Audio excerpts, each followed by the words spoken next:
we are talking about polar and we are talking about protic, aprotic, ये solvents का concept बहुत बार ये national exams में directly पूछते हैं, फलाना सॉल्वेंट देते हैं और बोलते हैं बताओ ये प्रोटिक है कि नॉन प्रोटिक है कि अप्रोटिक है, या फिर दूसरे टाइप का क्वेश्चन ये पूछते हैं कि ये फलाना रिएक्शन है, इसमें प्रोटिक सॉल्वेंट लगेगा कि अप्रोटिक सॉल्वेंट लगेगा कि कौन सा सॉल्वेंट लगेगा, इस तरीके के क्वेश्चंस पूछे जा सकते हैं. So let us talk about what these solvents are. Initially we say that solvents are divided into two categories. एक सॉल्वेंट को बुलाया जाता है पोलर और दूसरे को बुलाया जाता है नॉन पोलर सॉल्वेंट. एक को बुलाया जाता है पोलर और दूसरे को बुलाया जाता है नॉन पोलर सॉल्वेंट. पोलर और दूसरे को बुलाया जाता है non polar solvent. Now what are these? Polar solvents पर मैंने एक वीडियो बनाया है, प्लीज वो एक बार पूरी तरह से देखेंगे कि पोलर क्या है. जैसे अभी थोड़ी देर पहले मैं अभी बोल रही थी कि मॉलिक्यूल की डिससिमेट्री एक बहुत इंपॉर्टेंट पार्ट है चिरालिटी, या बहुत इंपॉर्टेंट पार्ट है मॉलिक्यूल का स्टीरियो आइसोमेरिज्म दिखाने के लिए, ऑप्टिकल आइसोमेरिज्म दिखाने के लिए उसमें डिससिमेट्री होना बहुत जरूरी है. चिरालिटी हो ना हो, वैसे ही मॉलिक्यूल को पोलर होने के लिए भी उनमें चार्जेस का सेपरेशन होना चाहिए. जैसे carbon with a positive charge, hetero atom with a negative charge, उनमें चार्जेस का सेपरेशन होना चाहिए, या फिर इसको बुलाया जाता है डायपोल मोमेंट होना चाहिए more than zero. Dipole moment क्या है? ये जब इलेक्ट्रॉन्स एक तरफ खींचते, the movement of electrons because of electronegativity, because of polarity, और जब there are development of charges, this is referred to as polarity, और this is such molecules जिसमें ऐसे चार्जेस होते हैं, ऐसे मॉलिक्यूल्स को पोलर बुलाया जाता है. और नॉन पोलर सॉल्वेंट्स वो जिनमें ऐसे चार्जेस नहीं होते, जिनमें ऐसे चार्जेस नहीं होते, राइट. तो हम बात करते हैं कि पोलर में there are two varieties. Polar और नॉन पोलर मैंने बहुत डिटेल में लिया है, सारे एग्जाम्पल्स के साथ भी. प्लीज दो वीडियोस बनाए, पोलैरिटी और examples of polar and non polar solvents. तो एक बार वो दोनों वीडियोस अभी देखेंगे क्लास के बाद. फिर पोलर में there are two categories. They are called as polar protic solvents and the other one is called as polar aprotic solvent. इसका क्या मतलब है? पोलर प्रोटिक और पोलर अप्रोटिक का मतलब है दोनों में पोलैरिटी तो है ही, लेकिन एक में प्रोटॉन है. कैसे है देखो जरा ध्यान दिया जाए. देखिए जैसे कि ROH, RNH2 या NH3, या ले लीजिए आप, OH, CH, CH2, CH3, या आप ले लीजिए C double bond O, CH3OH. समझने वाली और ध्यान रखने वाली बात क्या है? पोलर प्रोटिक सॉल्वेंट, ये सॉल्वेंट में प्रोटॉन है, पोलर है क्योंकि इसमें चार्ज सेपरेशन है, और इसमें प्रोटॉन है. और कैसा है? Proton is directly attached to hydrogen. देखिए the hydrogen, ऐसा बोलना चाहिए, the proton, this hydrogen is directly attached to the heteroatom. देखिए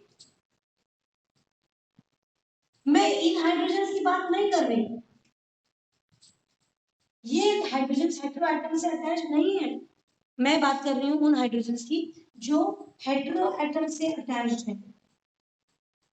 ऐसे सॉल्वेंट जिसमें प्रोटॉन हेटेरोएटम से डायरेक्टली अटैच्ड हो, H attached to O, H attached to N, H attached to O, such are referred to as polar protic solvents. मेरी बात clear? और ऐसे compounds जैसे कि ये देखिए CH3, C double bond O, CH3, या फिर CH3, C double bond O, N, CH3, CH3, या फिर CH3, S double bond O, CH3. देखिए यहाँ पर हेटेरो एटम तो है, हाइड्रोजन भी है, लेकिन कोई भी हाइड्रोजन हेटेरो एटम को डायरेक्टली अटैच नहीं है। 3 और 3 6 हाइड्रोजन है, पर एक भी हेटेरो एटम को अटैच नहीं है। 3 और 3 और 3, this is called as dimethyl formamide. This is called as dimethyl sulfoxide. Dimethyl sulfoxide. तो ये सारे कौन हुए? पोलर हुए, लेकिन अप्रोटिक, क्योंकि इनमें प्रोटॉन है, प्रोटॉन है, लेकिन